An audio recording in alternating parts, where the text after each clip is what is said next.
नमस्ते बच्चों, कैसे हैं आप सब मज़े में होंगे। हमने अपने अगले वीडियो में गद्य हमारा न्यायमूर्ति था दूसरा, उसे पूर्ण किया। देखिए बच्चों, अब से आपको क्या करना है, यहाँ से जो भी होमवर्क दिया जाए तो वो शब्दार्थ हो, लेखक परिचय हो या फिर स्वाध्याय के कोई भी प्रश्न हो तो आपको क्या करना है, फेयर बुक में आपको लिखना है। वो जब भी हम यहाँ पर स्कूल पर फेयर बुक मंगवाए तब आपको आपका सारा होमवर्क उसमें होना चाहिए। यदि देखिए कुछ बाहर से होमवर्क दिया गया है तो आपको पता है कि हम पहले से ही क्या करते हैं, तो भाई फेयर बुक है, बाहर से दिया गया होमवर्क है तो फेयर बुक के पीछे लिखते हैं। यदि स्वाध्याय है, शब्दार्थ है, लेखक परिचय, कवि परिचय है तो उसे हम फेयर बुक के अगले भाग में लिखते हैं। तो बच्चों, आपको हर रोज़ जो यहाँ से दिया जाए होमवर्क, वो सारा का सारा होमवर्क उसी दिन कर देना है, ताकि आपको जब हम फेयर बुक मंगवाए तब सारा होमवर्क एक साथ करना न पड़े। तो बच्चों, आज से ही आप शुरुआत करें, सारे वीडियो रोज़ देखें, उसमें दी गई सारी सूचनाओं को अपने जीवन में उतारें, तो ही आप आगे बढ़ सकेंगे। तो बच्चों, आज हम क्या लेने वाले हैं, तो आज हमारा गद्य दिशा है, क्या निराश हुआ जाए। देखिए, निराशा एक ऐसी चीज़ होती है जो इंसान को अंदर से खा जाती है, इसलिए हमेशा हमें क्या करना चाहिए, हमेशा पॉजिटिव रहना चाहिए, चाहे परिस्थिति कैसी भी हो। और देखिए, समय कभी एक सा नहीं रहता, समय कभी एक सा नहीं रहता। जैसे सुबह होती है और सुबह के बाद शाम होती है, वैसे ही जीवन में परिवर्तन आता है। एक जैसा समय है वो हमारी जिंदगी में हर रोज नहीं रहता। जो समय है वो धीरे धीरे गुजर जाएगा और अच्छा समय भी आएगा। यदि हम निराश होंगे तो वह जो अच्छा समय है वो देर से आएगा। यदि हम जो हमारे सामने जो कैसे कहे, इस वक्त भयंकर परिस्थितियाँ हैं, हम स्कूल भी नहीं आ पा रहे हैं, एक दूसरे से मिल भी नहीं पा रहे हैं, तो ये जो समय है इससे हम डर जाएंगे या फिर हम निराश हो जाएंगे, तो ये समय नहीं निकलेगा। यदि इस समय को भी आप हंसते हंसते स्वीकार करेंगे तो यह समय आराम से निकल जाएगा, पता भी नहीं चलेगा। और फिर से हम स्कूल आएंगे, एक दूसरे से मिलेंगे, क्लास में पढ़ेंगे और कई सारे जो आपके प्रश्न हैं, आपके मन में कितनी सारे जिज्ञासाएं होती है, कितने सारे प्रश्न होते हैं, उन सारे प्रश्नों के उत्तर है हम देंगे। तो बच्चों, आज हमारा गद्य दिशा है, क्या निराश हुआ जाए। हमें निराश होने की जरूरत नहीं है। और उसके लेखक है हजारी प्रसाद द्विवेदी। उसका जन्म 1960 और निधन 1979 में हुआ था। और इसका साहित्य प्रकार है निबंध। हम जो निबंध लिखते हैं वैसा ही यह पाठ है। आजकल समाज में जैसी परिस्थितियां हम देखते हैं कि मानवता है वो धीरे धीरे लुप्त हो रही है, तो उसी के आधारित यह निबंध हजारी प्रसाद द्विवेदी ने लिखा हुआ है। तो चलिए बच्चों, सारे के सारे बच्चे हैं अपने अपने पाठ्य लेंगे और यह द्विवेदी जी का लिखा हुआ यह निबंध है। उसके बहुत सारे शब्द ऐसे हैं जो कठिन है, यदि आपको समझ में ना आए तो आपको लिखते जाना है, मैं उसके सारे कठिन शब्द है उसके अर्थ आपको लिखवाऊंगी। तो चलिए बच्चों, आज हमारा गद्य दिशा, क्या निराश हुआ जाए। पहले हम लेखक का परिचय ले लेते हैं। आचार्य हजारी प्रसाद द्विवेदी का जन्म बलिया उत्तर प्रदेश जिले के दुबे का छापरा नामक गांव में हुआ था। पारिवारिक परंपरा अनुसार संस्कृत का अध्ययन शुरू करके उन्होंने हिंदू काशी विश्वविद्यालय से ज्योतिषाचार्य की परीक्षा उत्तीर्ण की।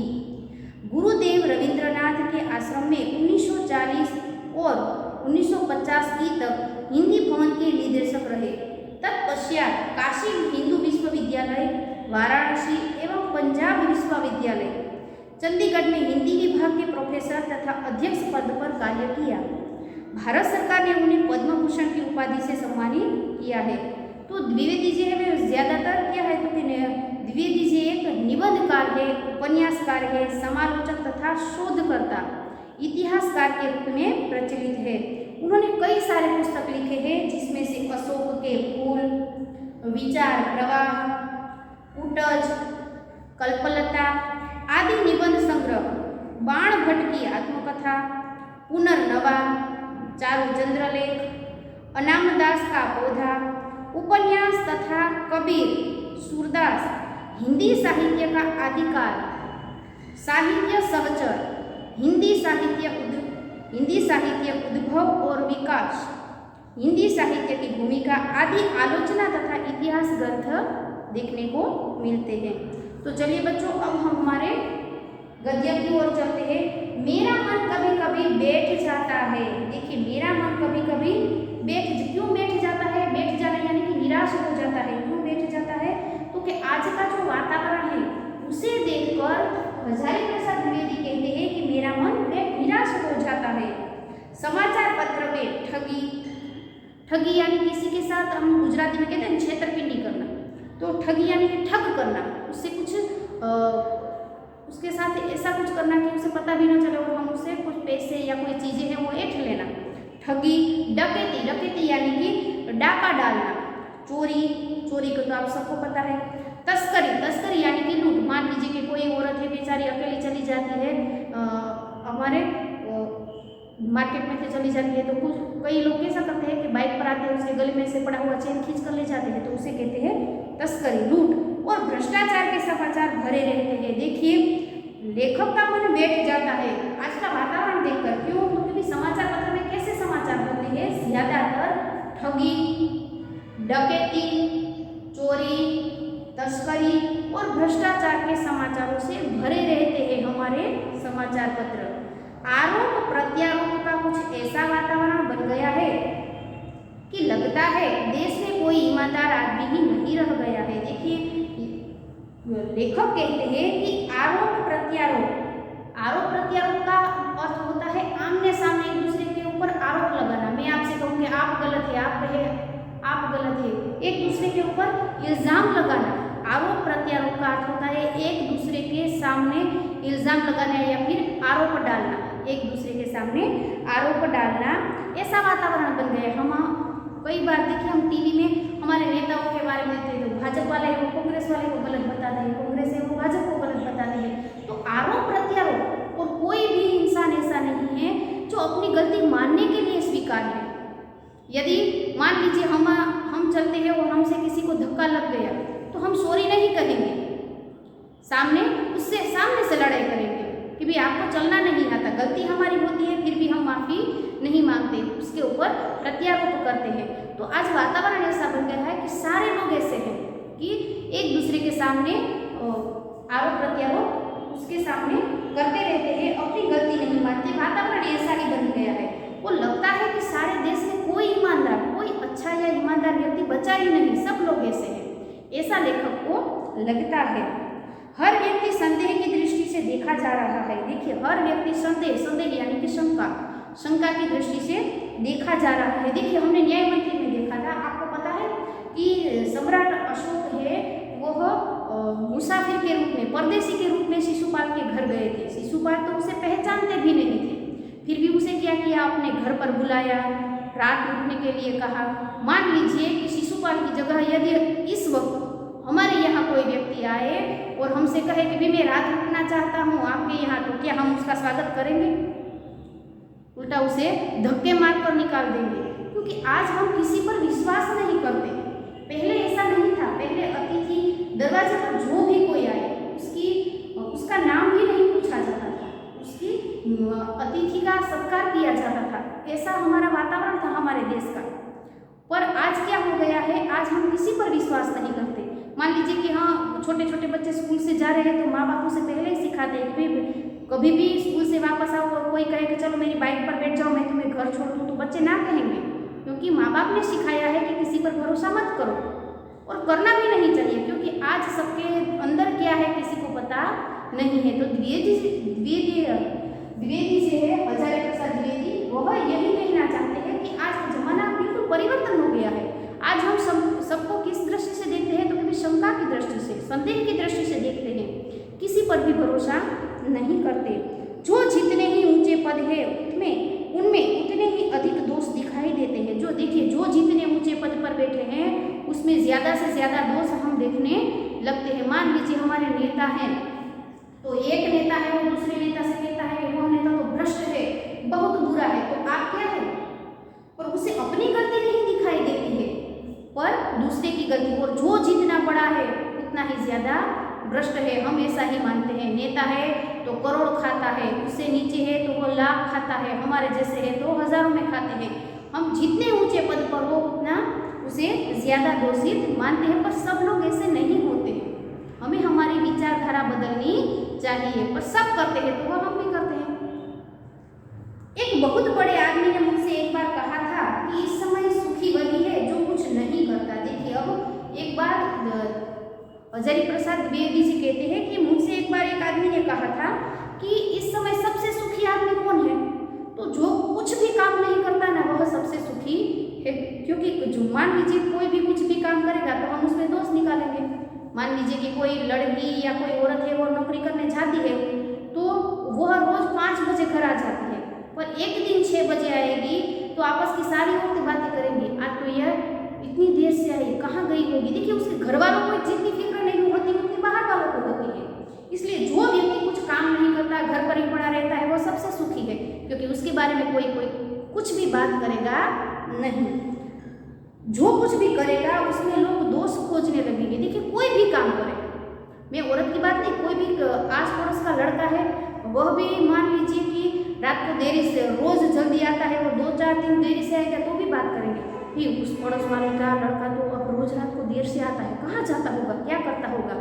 तो हमें कैसी आदत पड़ गई है हमेशा दूसरों के घरों में झांकने की, दूसरों के घरों में ताक झांक करने की, उसमें दोष निकालने की। हम अच्छे, बाकी सब कैसे हैं, बुरे हैं, तो उसमें लोग दोष निकालने लगते हैं, उसके सारे गुण भुला दिए जाते हैं और दोषों को बढ़ा चढ़ा कर दिखाया जाने लगता है। देखिए, वो कितना भी अच्छे, हमारे आस पड़ोस के लोग कितने भी अच्छे हो, फिर भी हमें उसमें क्या दिखाई देगा, अच्छाई नहीं दिखाई देगी, उसके दोष ही हमें दिखाई देंगे। दोष किसमें नहीं होते? देखिए, कोई भी मनुष्य है वो पूर्ण नहीं होता, सारे मनुष्य है उसमें कोई ना कोई दोष तो अवश्य होता ही है। तो दोष में किसमें नहीं होते? आप में भी दोष है, मुझ में भी है। ऐसा नहीं होता कि भाई शिक्षक है तो कोई गलती, शिक्षक से भी गलती होती है, सबसे, आपसे भी होगी और मुझसे भी होगी, कोई पूर्ण नहीं है। यही कारण है कि हर आदमी दोषी अधिक दिख रहा है, और यही हमारी वृत्ति ऐसी हो गई है कि हम किसी भी आदमी में पहले अच्छी बात नहीं देखते, क्या देखते हैं, बुरी बात पहले देखने की कोशिश करते हैं। गुणी कम या बिल्कुल ही नहीं, हमारे आसपास हमें कोई भी गुण वाला आदमी दिखता ही नहीं, हमें लगता है हम ही गुणी, हम ही अच्छे, बाकी सब कैसे है, बेकार है, ऐसे ही बैठे हैं।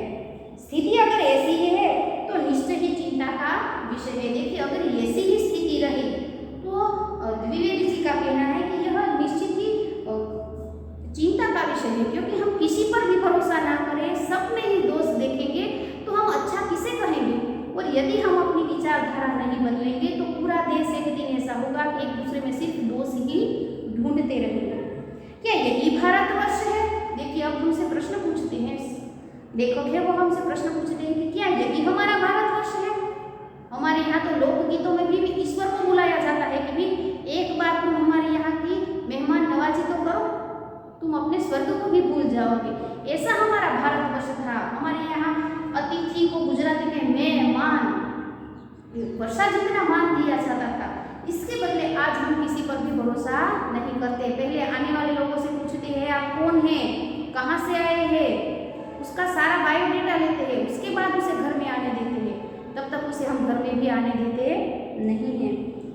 तो क्या यही भारतवर्ष है जिसका सपना तिलक और गांधी ने देखा था? देखिए, क्या यही भारत है जिसका सपना लोकमान्य तिलक और गांधी जी ने देखा था? क्या गांधी जी और लोकमान्य तिलक ने इसीलिए आज़ादी की लड़ाई लड़ी थी कि हम ऐसे भारत का निर्माण करें जो किसी पर विश्वास ही ना करता हो? क्या यह सपना था गांधी जी का? नहीं। रविंद्रनाथ ठाकुर और मनमोहन मालवीय का महान संस्कृत सभ्य भारतवर्ष किसी अतीत के गहराव में डूब गया। देखिए, रविंद्रनाथ ठाकुर और मदन मोहन मालवीय का महान संस्कृत भव्य भारत है, वहाँ कहाँ खो गया? तो कि किसी अतीत यानी कि भूतकाल के गहराव એટલે કે गड्ढे में डूब गया है, किसी भूतकाल के खड्डे में पड़ गया है हमारा भारतवर्ष, उसे वहाँ से निकालना होगा। हमें हमारी विचारधारा है उसे बदलनी होगी। आर्य और द्रविड़, हिंदू और मुसलमान, यूरोपीय और भारतीय आदर्शों की मिलन भूमि महामानव समुद्र क्या सूख ही गया है? तो हमारा भारत कैसा है? देखिए, हम सारी ज्ञातियों को अपनाते हैं, हम अनेकता में हमारे यहाँ एकता है, हमारे यहाँ हिंदू के त्योहारों को भी महत्व दिया जाता है, मुस्लिम है, ईसाई है, सब लोगों के जो है उसके सारे त्योहारों को हम मनाते हैं, हम सारे धर्मों को मानते हैं। तो क्या धीरे धीरे यह हमारी और यह सारी ज्ञाति है, सारे धर्म है, उसकी मिलन भूमि भारत है। तो वह समुद्र क्या सूख रहा है? क्या हम एक दूसरे में भेदभाव कर रहे हैं? यहाँ पर लेखक हमसे प्रश्न पूछ रहे हैं। मेरा मन कहता है ऐसा हो नहीं सकता। देखिए, अब लेखक का मन नहीं मानता, वह कहते हैं कि ऐसा हो ही नहीं सकता। हम ऐसे कैसे बन सकते हैं कि एक दूसरे पर भरोसा न करें, एक दूसरे के साथ न रहे? हम ऐसा कैसे कर सकते हैं? ऐसा हो ही नहीं सकता। हम आज भी वही है। कौन? तो कभी आर्य और द्रविड़ के वंशज है हम उसके वंशज है। हम ऐसा कैसे कर सकते हैं? हमारे महान मनीषियों के सपनों का भारत है और रहेगा। देखिए, हमें हमारे महान मनीषियों यानी कि ज्ञानी पंडित, हमारे ज्ञानी पंडितों के सपनों का भारत है। देखिए, यहाँ चाणक्य हुए तो उन्होंने कैसी राजनीति की? तो उसके वंशज है हम, और उसके सपनों का भारत है और हमेशा रहना चाहिए, उसका गौरव होना चाहिए हमें कि हमारी अगली पीढ़ी थी वो कैसी थी, उसे हम धीरे धीरे लुप्त। देखिए, आज हमने हमारी संस्कृति तो छोड़ ही दी है। हम क्या करते हैं? तो कि भाई विदेशी के जो फैशन है उसे अपना पाश्चात्य अनुकरण करते हैं। वो लोग जीन्स पहनते हैं तो हम भी पहनते हैं, वो छोटे बाल रखते हैं तो हम भी रखते हैं, वह डाइनिंग टेबल पर खाना खाते हैं तो हम भी खाते हैं। तो हमारे यहाँ धीरे धीरे पाश्चात्य संस्कृति है उसने जगह ले ली है। पर हम कौन है? हमें अपने आप को पहचानना होगा कि भाई हमारे वंशज कौन थे।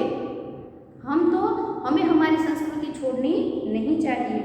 यह सही है कि इन दिनों कुछ ऐसा माहौल बना है कि ईमानदार से मेहनत करके जीविका चलाने निरीह और भोले भाले श्रमजीवी पीस रहे हैं। देखिए, ये बात सही है कि इस दिन कुछ ऐसा माहौल यानी कि वातावरण, ऐसा वातावरण बना है कि ईमानदार चाहे कितनी भी मेहनत करे, ईमानदार व्यक्ति है चाहे कितनी भी मेहनत करके अपनी जीविका, अपना घर बार चलाता है, चलाने वाले निरीह यानी कि निर्दोष, ऐसे निर्दोष और भोले भाले श्रमजीवी पीस रहे हैं। जो लोग ईमानदार है वह दो वक्त की सही तरह से रोटी भी नहीं पाते हैं, उसके घर में कुछ नहीं है।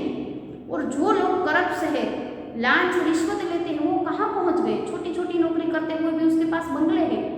और जो लोग ईमानदार है, निर्दोष है, भोले भाले लोग हैं, वही इसमें पीस रहे हैं, क्योंकि जिसे लेना है उसे किसी का डर नहीं। पर जो लोग यह काम नहीं करते वो कैसे बनते जा रहे हैं? धीरे धीरे छोटे बनते जा रहे हैं। और जो लोग लांच रिश्वत जैसे चीज़ें ले रहे हैं वो कहाँ से कहाँ पहुँच रहे हैं। तो इसमें ईमानदार व्यक्ति है वो पिस रहा है, वह धीरे धीरे गरीब बनता जा रहा है, पिस रहे हैं। और झूठ तथा फरेब का रोजगार करने वाले फल फूल रहे हैं। देखिए, अब झूठ और फरेब यानी कि झूठ बोलने वाले और धोखा करने वाले लोग हैं वो आगे बढ़ रहे हैं। उसके पास 4 व्हील है, बहुत बड़े सारे बंगले हैं, जो सुविधाएं न किसी के पास न हो ऐसी सुविधाएं उसके पास होती है। और ईमानदार व्यक्ति है वो सुबह से शाम तक मेहनत करता है, वह झूठ नहीं बोलता, किसी से धोखाधड़ी नहीं करता, तो उसके पास कुछ भी नहीं है।